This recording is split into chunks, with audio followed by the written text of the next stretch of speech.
to Empowered. Here at Red, we acknowledge and pay respect to our past, present and future traditional custodians and elders of this nation and the continuation of cultural, spiritual and educational practices of Aboriginal and Torres Strait Islander peoples. We further acknowledge the land on which we work here at Red, and that is the land of the Turrbal and Yagara peoples. Obviously, massive thanks to Red. I am the Chief of Happiness here, as you know. We have taken down the Brother podcast banners, and we are here today recording another amazing podcast. My future state tells me that, for Empowered. And the intention of Empowered, as we sort of unpacked before, is that we've all got a story to tell. And we've all got a story that we need to hear, and I can't wait to hear all of yours. There may be a second rendition, and a third and a fourth, maybe some recorded, maybe not. Did we just start a series? Oh my God. Oh my God, stop. I can see it now, Naming Lights. You mentioned before that you've been on TV, #goals. Anyway, we'll unpack that soon. Your story will save a soul or make a soul shine, and for this, Empowered was born. Be it your career success, your fitness achievement, finding your personal balance with that elusive work life, there is a queen out there, unfortunately, struggling to stay above water. If you had the cure to cancer, you would share it. And your cure is the story that you hold and the story that you need to share. Let's save souls and let's see souls shine. And here we are at Empowered. Let's just do that. Welcome to Empowered. I'm going to shut my lid now, but there's two things that I've put down here as a bit of a note to come back to. Do the doing and Kelly sits. Welcome, Kelly Hopkins. What another introduction. Oh my God. I loved it. You said fitness goals and I'm like, I haven't had those for fitness decades. Pizza What's in my that? mouth.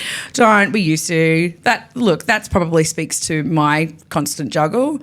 Being a mum, a dog owner, cat owner, an adult child owner, my husband.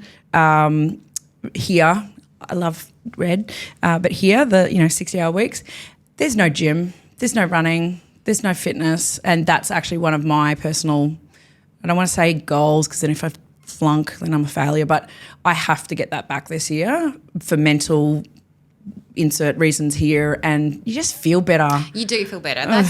I don't understand that though, because it's so horrendous. It's like eating an apple.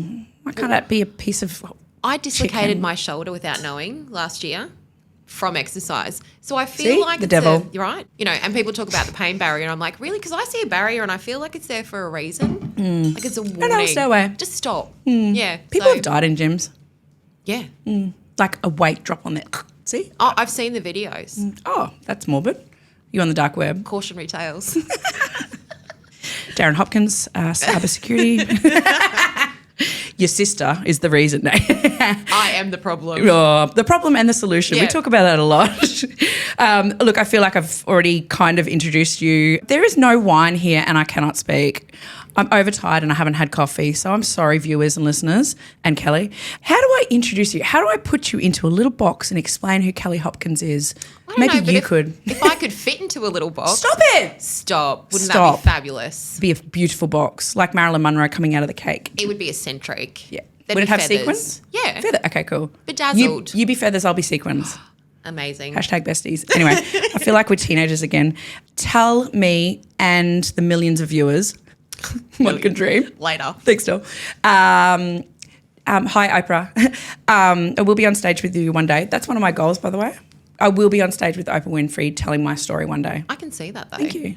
Could you bring her? Let her know. Oh, The time's I'll come. find her. I bet you would. I know a lot of people. It's like, what did the Kevin Bacon? Someone's got to know her. There you go. Kevin Bacon. That's a weird name to bring up. That's showing our age. Probably falls into our conversation we had before too, which we won't speak about. We won't. Zipped lips. Okay. Anyway, let's be serious. Okay. No, we won't. Empowered is for non-serious, superhuman, amazing stories. You're here because you're freaking amazing.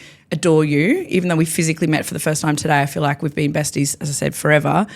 But I just spent an hour and a bit chatting, shooting the shit as we call it, and we just couldn't stop. There was 47,000 browsers open and I wanted more. I'm hungry to get to know you more because you've just got what I love, the energy, the compassion, the willingness to share. We were talking about before about networking and connection, and you and I just have that in droves. It's just a natural thing.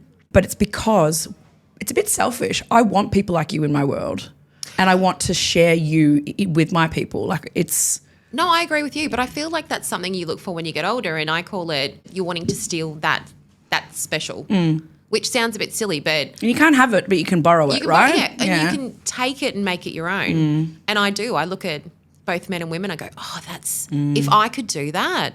Yeah, but you can. You can in your own way. Yeah, 100%. Do you know I fall in love with people every day? People at Woolworths. Chris is like, my husband, executive general manager here. Can we go to Woolworths, Emma, and not make friends? I'm like, what is that? How does that work? Sorry, can you explain that to me? I love people. Me too. And I love seeing people, and I always compliment people because same. Stop. I can't with you. No, but it's just I can with you. I can with you. Okay, done. That got a bit OF. No, but I think it's really important, and I think that it's just nice to have a human connection. And it's really weird. Like my mum, there's always a joke. She could go to a deserted island and we'd be related to someone, or like we would have this woman being anywhere on a train station platform, and like the FBI, she's picked up a stranger, knows everything about them, and all the conversations that I've had in my life with people that I would never know, I can actually genuinely say it's probably made me a better person. Because it's given me empathy or insight. You learn something from You everyone. learn something. And I think what a gift. And I feel for people that don't build that community around them, because I'm like, it makes the world so small. I know, it does. Oh, whoa, this got dark. Bring it back up. So do you think, this is probably really selfish, me taking over again, but that'll happen. I think I'm so passionate about it because I didn't have it when I was younger, growing up, predominantly male industries, fairly self-employed most of my career, being a boss-ass bitch. I had to pave my own way. I probably, didn't spend as much time on friendships back in the day because I was just so determined to do my thing and whatever that was, and success and this, that and the other. But I also too, I can't handle bitchy. No. I never hung around with girls at school, and the girls thought I was a floozy. I'm like, no, I just can't stand your shit. Can't we just be friends? So I've been wanting that from a very young age, but I've never been able to find it until we hit menopause age. And then everybody's like, actually, let's just love each other. Yeah, it's so much easier. Real. Yeah. I think though, I feel I grew up with bipolar from a perspective of my mum values confidence, right? Right. Same. Yeah. Yeah. So she put me, and she knew that I was a leader, but I also had terrible confidence.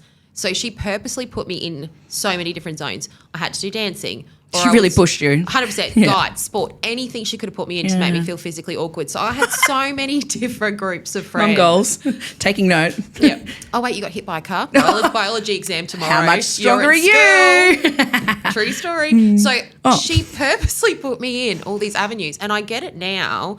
Hated her at the time. Because understand now. Yeah. And it does. You actually have to then go... It was really hard for me because I was like, well, who am I as an identity? Am I a dancer? Super girly. But then am I climbing trees with the boys, or am I digging a toilet at a scout camp?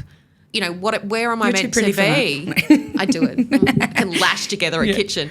But at that time too, it was really hard then to choose a group of friends, and every friend you felt like you had to be different. So I think you're acting. 100%. And then where's your authentic self? I kind of remember...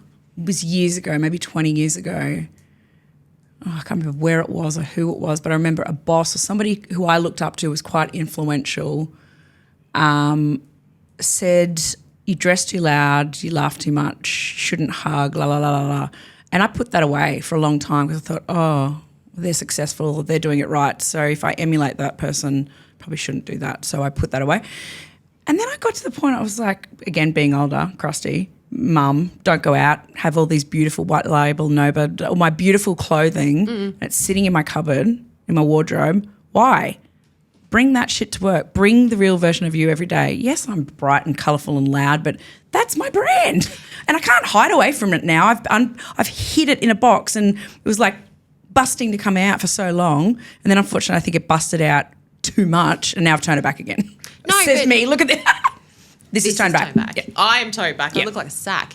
Amazingness. That's right. Thank you. No, but I said this, and I was speaking to you before, and I said it was actually a female that said to me, oh, you look like that and speak like a man.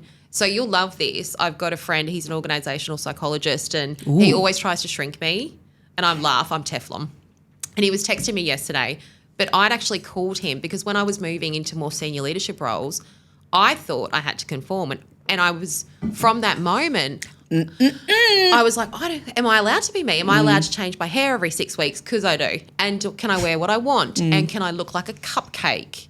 So I called and I said, this is where I have a problem. And I know it sounds stupid, but I don't want to be a female leader and be Madge from like Neighbours. You know, like I want to be myself. Again, showing your age. Thought you were going to say Blue Heelers are a country practice then. The highest crime rates and deaths in any small town in Australia. Move on. Fast forward. No, but like that to me really freaked me out. And out of all the things that freaked me out, then I had to go think about that because I was like, why does that make me so worried? Add that to your worry list. Add that to the worry list. And trapped water. Yep. So I think that's... The cup's free. Yeah. It's out there. Look at it. It's so happy. I think it's a blessing and a curse. And I remember my mum saying a similar thing about you just have to go through the shit and then you come out on the other side and it's like constant reflection. Everything makes sense eventually. So what we've gone through in the past, and we talk about having our toolkit and packing all those success stories, you're right, you conforming per se, you know, we traditionally work in men's world. That is absolutely changing, which I'm so grateful and proud to be a part of, as are you, I know. But I felt when I was younger, I remember my dad saying, you know, I'm blind as a bat, literally, you should wear your glasses and you should probably dye your hair brown. And I'm like, why? He goes, because bit bimbo-y, hey? I'm like, I love your dad, but he's not one for words. Really pretty face, but your thighs are a bit thick. That sticks, Dad. Yeah, that hurts, Dad. Then you kind of go along, think you've constantly listened to these voices and opinions of other people, but you actually realise over the years that they wanted what we would now, like, I'm free of all that bullshit. Yeah. They're trying to squash you to get you down to that level. That's what bullies are. You're not a bully, Dad. Love you. Hashtag inheritance. But do you know what I mean? They think so little of themselves that they want to bring you down to that level. So people, you know, you're too loud, you dress la la la. That's because they want to do that, but they're not confident enough. So if you come in beige and, you know, in the corporate sea of grey, then we're all on the even keel and a baseline, because you imagine you seeing that, you know, gingham corporate grey CBD lifestyle and I'm dressed like this. Who are they going to be drawn to? Exactly. But for me, I went on a bit of a tangent going, okay, well, I'll come back to that girl. I'll go grey for a little while. I'll put that aside, but I want to have some meat on the bone. I've got lots of meat on the bone now, but actually being able to walk into a room as I am, knowing that I'm shit hot and I can do this. Whatever you think I am, just a dumb bimbo, I'm not. Yeah. And we talked about being on boards before. One of my previous lives with a different business, Crowdbloom, for all your energy and cultural strategist needs, was my first contract for that business was at the very, very start of COVID, I think it was, and it was supporting a SaaS to actually get sales on the board, help them with their brand voice, become human in a tech world. Wow. And one of the first things the CEO said to me is, I've actually got a pitch for some seed investing and I'm meeting with a room of potential investors next week. Could you come with me? I was like, heck yes. Dry cleaner, how's my hot pink suit coming along? But I went and investigated and understood every single personality in that room, all men, all crusty, all 60-year-old accountants, all cashed up. So let's go in there with the right attitude. I knew who I was going to sit next to. I knew he would be misogynistic and chauvinistic and look at me like, you know, your tits on legs or whatever. I had an unbuttoned shirt. I went in there, human behaviour studies on. I walked straight over to this crusty guy, shook his hand. I can still remember his hand was wet. I said, hi, I'm Emma Herbert. He goes, hi, my hand's wet. I said, nice. Is that your full name? And I just gave it to him, locked eyes with him. I knew his personality type. I knew his success story because I'd researched him out the wazoo, and I sat next to him and I was a bit Sharon Stone about it. Sorry, sex sells in the right environment. And the presentation was here and I had body language looking to him and only asked questions to him and I answered that. And I just had him we got that investment. Yeah. And I'm like, there you go. So that pink suit had construct behind it and actually had knowledge, had maturity, had wisdom, had experience. But I walked in that room with confidence knowing this is who I am. Yeah. Yes, I've got rose gold stilettos on, may fall over, but I look good and I'm smart. Yeah, and that's the thing though. I actually love it when people look at you, and I know this sounds stupid and they go, oh, you're smart. Oh, shit, she's Oh, got shit. big words. Yeah, she's not afraid to talk. Anti-disestablishmentarianism. But it's good. And like, I like to be also accountable and then say to people what I'm not good at. So I actually like being the dumbest person in the room. My husband goes, ha, you always are here. Because like these guys in tech, come on. Oh, yeah, but you're not putting together a bloody computer. You've got to do some things. But you It's don't so want to cute, be they're the putting smartest. together a computer. Sorry, guys, we just changed your whole job something. scope. Don't you just turn shit off and on again every day and delete cookies? Yeah, and there's like a death And button hack under the laptop. Is there? There is. I'll show you it later. So there's like a hole, and that resets it all. Mate, don't go applying for any roles here. Stick with you. I'm practically service desk. I just gained some certifications. Sign me up. No, but like it's a good thing, and you want to be the not smartest person in the room because then you learn and you just keep. And we're talking about tools in your tool belt, and I say this to people all the time. And when I'm managing, I'm like, they'll look at a really extreme situation and they'll be watching how you handle it, and then the fallout, and I'll be like, well, there's another tool for the tool belt, guys. Add that in for my next podcast with Emma Herbert. And that's it then. I stop talking about it because then it's got to be done. So I love that. Have you ever struggled with being a female and having to be mindful of your emotions? All the time. Yeah. How hard is that? I think I had a conversation once early into my management career and we were having a disagreement. And the gentleman that I was disagreeing with said, don't get so emotional. And I went, Don't gaslight me. But we are emotional beings. We are supposed to be soft. well, and I don't like conflict like that. I prefer to have a discussion like a reasonable human. And we're okay with the hard stuff, right? Yeah, 100% all the time. But it's in I just don't need to be railroaded at that point to make a decision. I would prefer to get all the evidence, look at something and then come back. I can make decisions on the fly, but I won't make decisions about other people and their future on a whim. Yep. And then just even at Christmas, so we actually I was at a manager's meeting and there was a gentleman who made a presentation. And after the presentation, it's, do you want to ask a question? So I did. And then we had a Christmas party and a gentleman walks in and he said, why did you yell at him? What? I And only I have went- one volume. I went, how did I get away with yelling someone when there was like 50,000 other managers around? But I think it's just we get some of the vernacular wrong. I asked a question, so therefore in your mind I'm challenging, so Yes, I might be yelling. Correct. Absolutely. And why are you asking me that? Clearly I've told you that. Were you not paying attention? Yeah. Yeah. And I think with emotion comes a sense of fragility and inferred weakness. Yeah. Or lack of knowledge or whatever it might be. So we just dissolve into tears. No, mate. Like, I cry in the shower or I eat cornettos. It's like 4 because you can't leave 2 by themselves. trapped water. Yeah. They're Trapped lonely. cornettos. Free the ice cream. Hashtag freaking it. What flavour cornetto? Just plain vanilla. Keeping that's it boring. No, but they're really good. No, it's Always 2. Always 2 at a time? no 4. Because I start with 1 and then I'm like, well, I have to have 2. We need your psychologist friend back in. Well, no, and then Are I'm you like, OCD? No. Oh, you just like cornettos. So, no, but that's anyway. That's Okay, probably wow. devolved too much. People are like, How am I what a supposed to good take way- you through? what a good way to eat your I feelings. aspire to be Callie Hopkins. I'm she normal. eats cornettos. No. I'm normal. What's normal, I say. exactly. Okay. But no, to what you were saying, there's only been one time I could say that well, maybe a few, but one time I can remember where someone had said something to me and I went and said something to them. Not nice. No, we were at a conference and I was on a panel and we were being shuffled over to the AV people to put our speakers on and the stage was 100 metres away. The AV guys are being very quiet because that's what they do because they all whisper. It's weird. And we're all whispering and being weird and there was this table to the corner and this gentleman kept looking at us going, shh. I'm like, who are you? And then it got to the point where he stood up and told us to be quiet. This is an International Women's Day function. to be quiet because he can't hear and he paid to be there. We were lower than inside voices. So anyway, imagine his delight when we were then the next panel of speakers and I looked like a cupcake, purple one. I need photos. I'll show you them. Yep, cool.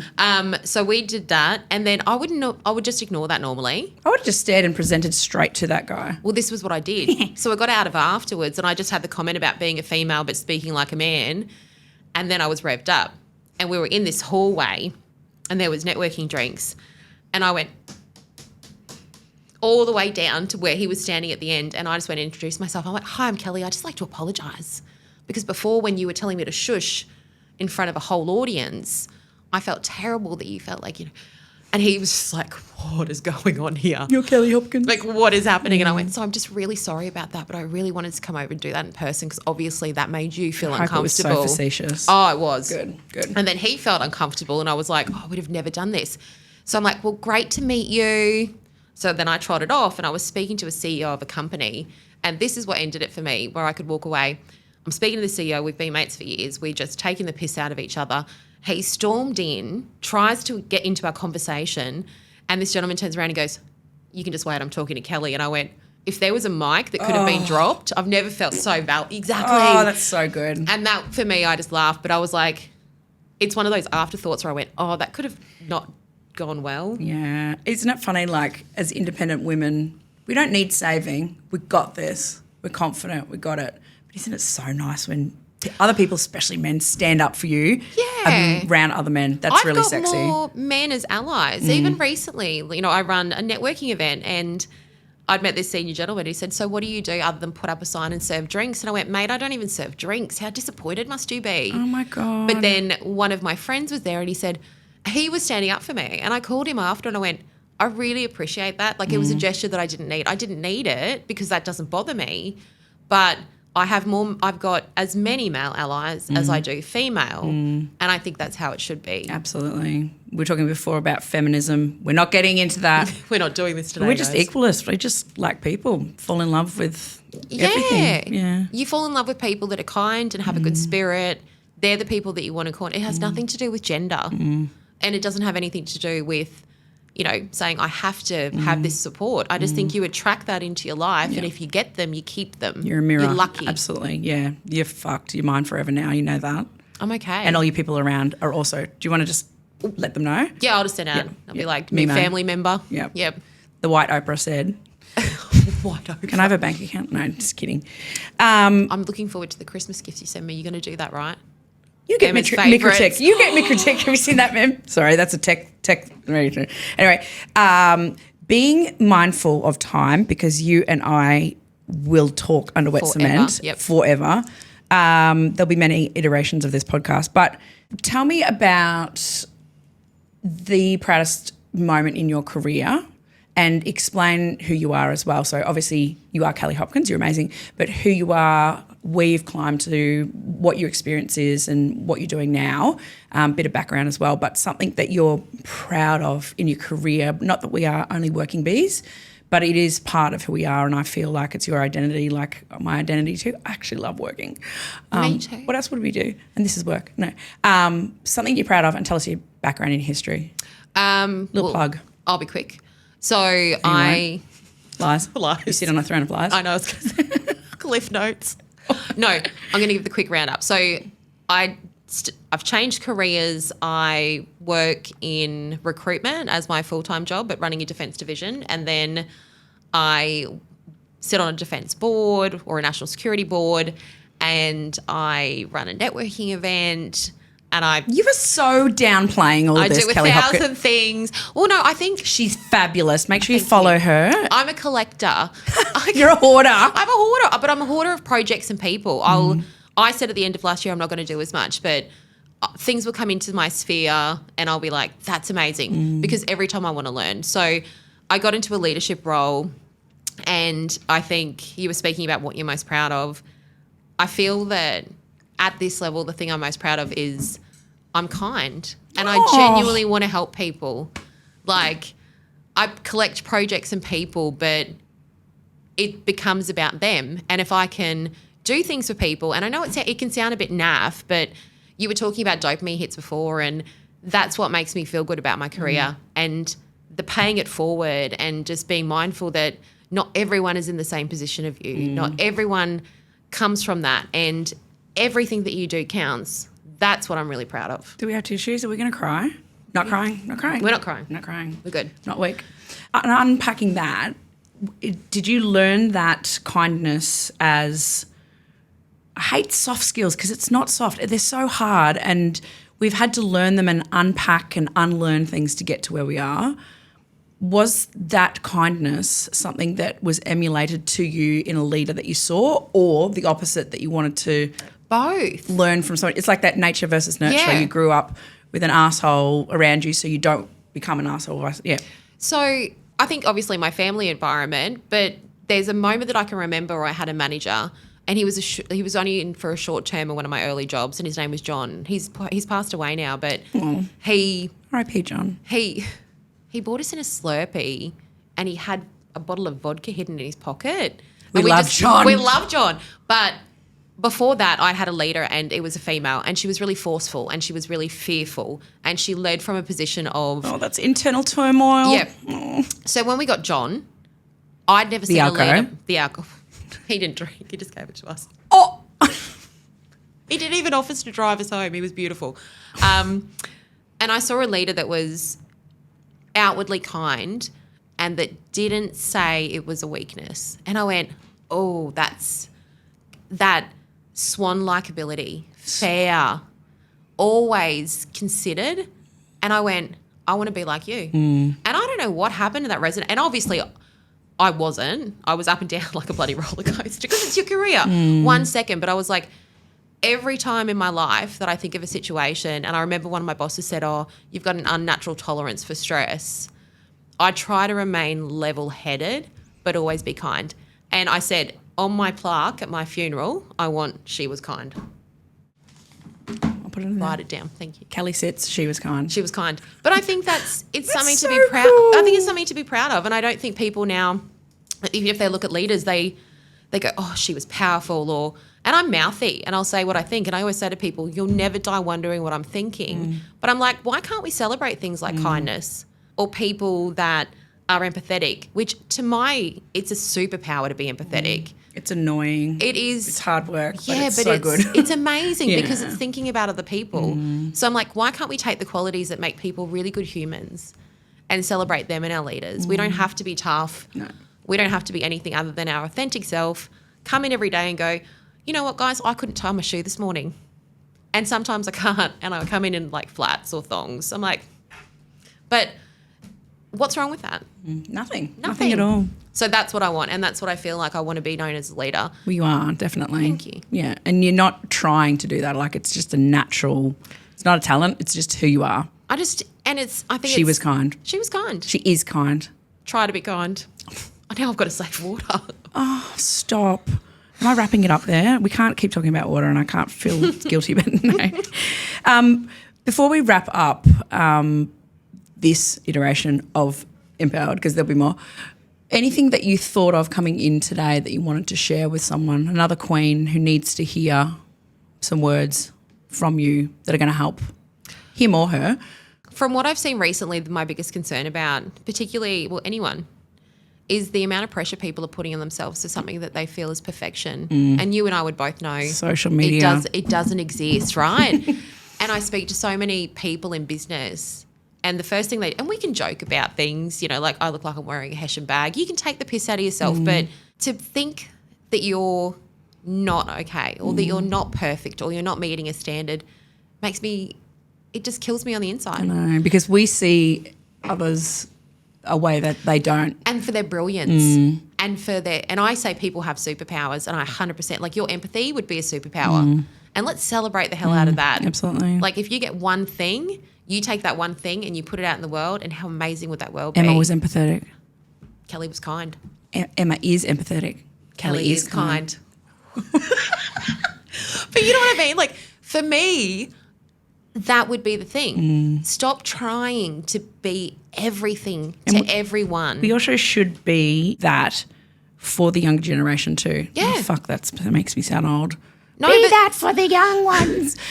We should be mentors. And Because I think... Do you reckon we had us back in the day? I don't think we did, because we've come out of a generation of women who had to claw their way out of 100%. having to have their husband to sign off on a check at the Yep. bank, and, you know. We've taken on every single role.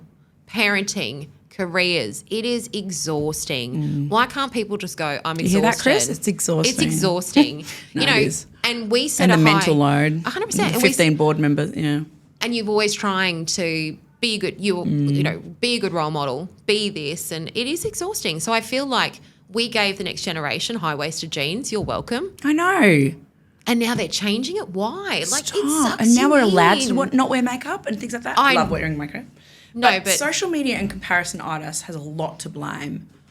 That got very Karen very but we quick. had cocaine models, Kate Moss. right? We had Dolly Doctor, We did. Cleo. You know, so every generation has their thing. But I think, Size 0 era. yeah, when I had the hip bones, like your bums to Levi bums to Really jeans, hot to look skeletal. right? Yeah. I used to smoke instead of eat. That was my diet trick. It was smoking, caffeine, and alcohol, and dancing. That helped. Just like when you actually went to nightclubs and danced. Yeah, that's good. Yeah. Yeah. That was my cardio. Wow. And I could never fit into Subi jeans and Sass and Bide. My And s- I've been this tall since I was 10. We were packing out my mum's garage the other day, and I held up a dress, and my brother-in-law went, "Is that what they call like an inspirational outfit?" Oh, stop. And I went, "I wore this," and my sister goes, "You were so tiny." I was like, "Oh, inspirational." Thanks, mate. Just really come here for the confidence boost. I kept it because it's all sequins. I was like, Gorgeous. I need to wear this again one day, but no. Make it a scarf. When we take up running, you can give running. But that's what I would say. It would be to stop thinking there's perfect. And if you want to be perfect, explain to me what perfect is. If you can do that, I will let you have all your insecurities. Same thing, imposter syndrome. Why should I be here? I'm not successful. Yep. Everyone is. 100%. But your success is your own, Yep. and it looks different to everyone. To everyone. But if we compare and benchmark mine to yours, it's not healthy. No. It's fucked. Like your win. Like if I ran 200 meters today. Okay, we're not running. No, but I'm just saying my whole world would know about it. Oh, yeah. I would be so mate. proud of myself. And it sounds so silly, but I would do a blast. It would probably be in a news Viral. headline. Tell Oprah. Yep. And that to me would be a win. And then there's those assholes having midlife crises doing a bloody marathon. Oh, I've just done my 250 Ks because this is my life. I'm like, But good on them. Good on them. But same. We have a wine for them in their honour. I ran 200 meters. I ran to the door for the Uber Eats. Fitness is my passion. Okay, we need to call it a day. We need to wrap it We up. need to stop. Thank you. You're amazing. I feel like this could just you. continue forever. I'm grateful you're in my life physically now instead of just on podcasts and online and seeing you in meeting rooms and whatever else. You're so close. Besties for life. I'm future state grateful for what we're going to do and build and achieve too, because we've got so many similarities in that plight and that give back Yeah. and creation and connection. So The Empire, we'll Yeah. call it. Ooh. I stole that from Haley. Empire. Yeah. We're saying it's an empire. You're the pie, I'm the M. No, that doesn't work. That doesn't work. Okay. That sounded like maths. Pi. Just got real 3.14 smart. recurring. 3.17? I don't know. 3.14 recurring. Can we cut this out, Karen? Yeah. No, she'll highlight it and she'll have that meme with the calculating girl. You know, that people go, the matrix stuff Yeah, in with the front of us. trigonometry. Yeah. Put that in. All right, let's wrap it up. Thank you for joining another episode of Empowered. I've loved it. I don't want to go, but I'm busting because I keep drinking water and I'm hungry and it's lunchtime and my fair. next meds are due, so... You're amazing. You're incredible. Thank you. You're mine forever. And thank you for everything that you do for Red. Thank you for everything you do in your space. Thank you, Kelly Sits. She is kind. I'm so grateful you were here today. Oh, thanks, Em. I'm so grateful to be on an M that is empathetic. Oh, cute. I should put that on there. Thank you for joining us on another episode of Empowered. Put away your imposter syndrome and contact me if you'd like to be a guest on one of the upcoming edits or series words, insert words here. If you want to join me, be a guest here. Put the imposter syndrome away because you have a story that you need to share and somebody out there needs to hear it. Thank you very much for joining me for Empowered. And until next time, you're amazing.